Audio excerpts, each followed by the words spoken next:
अस्सलाम वालेकुम, good morning everyone. दोस्तों, आज तारीख़ है 27 मई 2020 और दिन है बुध का 27 मई, डे वेडनेसडे। आज हम बात करेंगे उन एक्सपर्ट्स की जो इंडिया वापस जा रहे हैं डिफरेंट कंट्री से, ओमान से, जीसीसी और बाकी किसी भी कंट्री से जो है वो वापस इंडिया जा रहे हैं। तो पहले वो रहते थे, उनको रखा जाता था 14 दिन के लिए क्वारंटाइन में।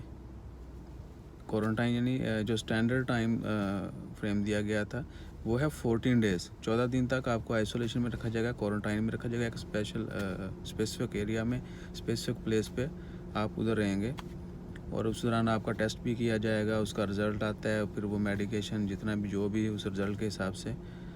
तो 14 डेज जो था वो मस्ट था, जो भी बाहर से बाकी कंट्री से इंडिया वापस जा रहे हैं। तो अभी जो है वो क्वारंटाइन का पीरियड जो है उसको हाफ़ कर दिया गया है, यानी पहले 14 दिन रखा जाता था क्वारंटाइन में सेंटर में, अब जो है उसका हाफ़ 7 दिन।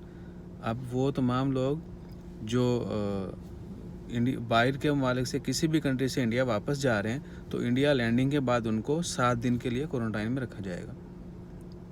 So it's a very big news and very good news कि 14 दिन की बजाय आपको 7 दिन रहना पड़ेगा और उन्हीं 7 दिन के दौरान जो है आपका जो टेस्ट किया जाएगा कोविड-19 टेस्ट, और अनफॉर्चुनेटली अगर वो पॉजिटिव आता है तो आपको उसकी ट्रीटमेंट के लिए ले जाया जाएगा, अगर नहीं आता है तो they will release you.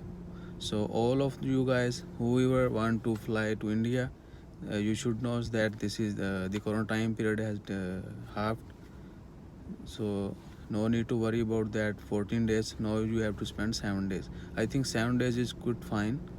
It's good, we can manage it. So अपने आप को पहले से प्रीपेयर करें, बाकी इंशाल्लाह खैर। God bless you, God bless us all. तो ज़्यादा से दुआ करें कि अल्लाह ताला इस वबा को जल्दी ख़त्म करे और दुआ करते रहें कि हमारी परेशानियां ख़त्म हो। आज 27 तारीख़ है, आज बुध का दिन। सुप्रीम कमेटी जो है अपनी ड्यूटी जो है वो रिज्यूम कर रही, वो अपना काम जो शुरू कर रही है, यानी मिनिस्ट्री जो है वो प्रॉपर्ली अपना काम शुरू कर रही। तो आज उनकी मीटिंग भी है और देखते हैं कि लॉकडाउन के हवाले से जो है सब लोगों को इंतज़ार है कि लॉकडाउन के बारे में क्या होगा, क्या होने जा रहा है, और बाकी जो कमर्शियल सेंटर्स ओपन होंगे नहीं होंगे, जो ट्रेड्स अभी बहुत सारे कारोबार बंद हैं उनके बारे में। तो इंशाल्लाह जो ही उनका फ़ैसला आता है हम आपसे वो भी शेयर करेंगे। तो बने रहिएगा, चैनल को ज़रूर सब्सक्राइब कीजिएगा, अपना ख्याल रखिएगा। जो ही ख़बर आती है हम आपसे शेयर करते हैं। So again God bless us all, thank you, अल्लाह हाफिज़।